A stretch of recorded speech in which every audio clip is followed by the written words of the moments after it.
As legends go, doppelgangers are the paranormal doubles of persons. Doppelganger means double walker in German, and it is said that they are the shadow self that we all possess. They are invisible, but they manage to manifest on occasion.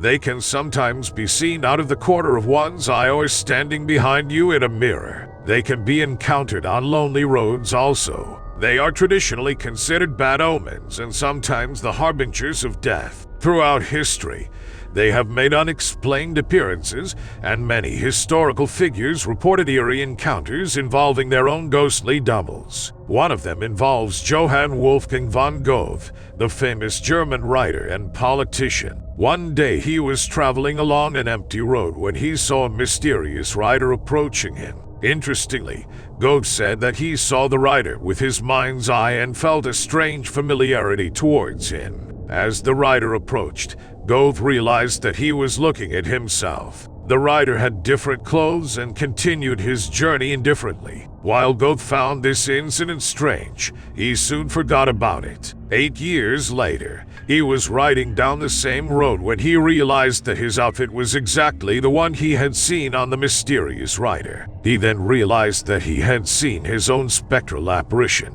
The husband of Mary Shelley, author of Frankenstein, was a poet in his own right, although he will be forever eclipsed by his wife's success. He also had an unnerving experience with doppelgangers. One day he felt the need to confess to his wife about his many encounters with his double walker. One in particular had managed to spook him. After walking on an empty terrace, he was greeted by his double and asked, "How long do you mean to be content?" Shortly after, he drowned in a sailing accident. Queen Elizabeth I of England did not find the paranormal attractive, nor did she enjoy the occult as so many of her contemporaries did. That is why she was visibly distressed after witnessing her own doppelganger lying on her bed, looking very much dead. She could not shake the dread she felt for the rest of her days, which were very few. American President Abraham Lincoln also had an experience involving a ghostly double. People close to him stated that he had an interest towards the paranormal. Being exhausted on the night of his first election,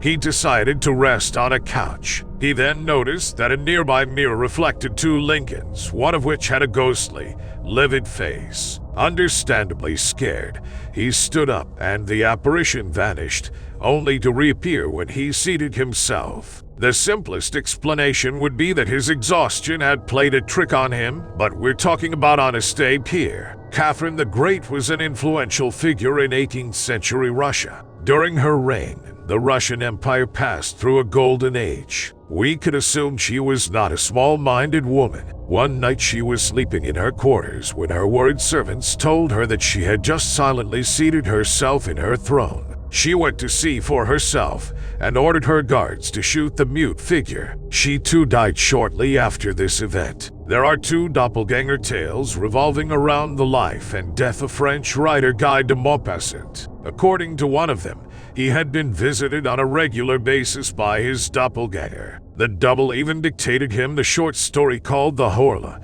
the tale of a man that slowly loses his mind to a spirit possessing him.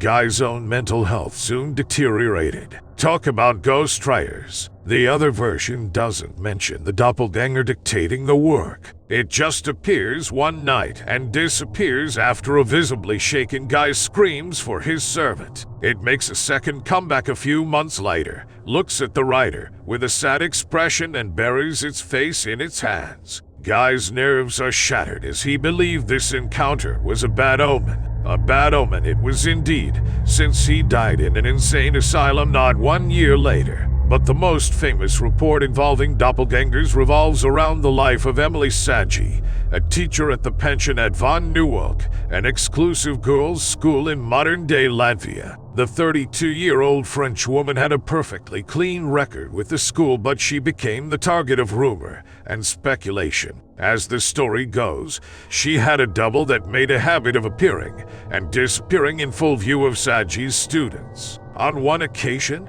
her doppelganger appeared beside her as she was writing on the blackboard and copied her exact movements. 13 students witnessed this event and were understandably distressed. While she was having dinner one night, The doppelganger sat behind her, mimicking her actions, to the astonishment of the other people at the table. One day in 1846, a group of 42 students were participating in the sewing and embroidery class in the main hall. Emily was out in the garden, tending to the flowers, while another teacher was supervising the girls. When this teacher left the hall, Emily's double materialized in the vacant chair. The children could see Emily out in the garden and noted that her movements seemed burdened.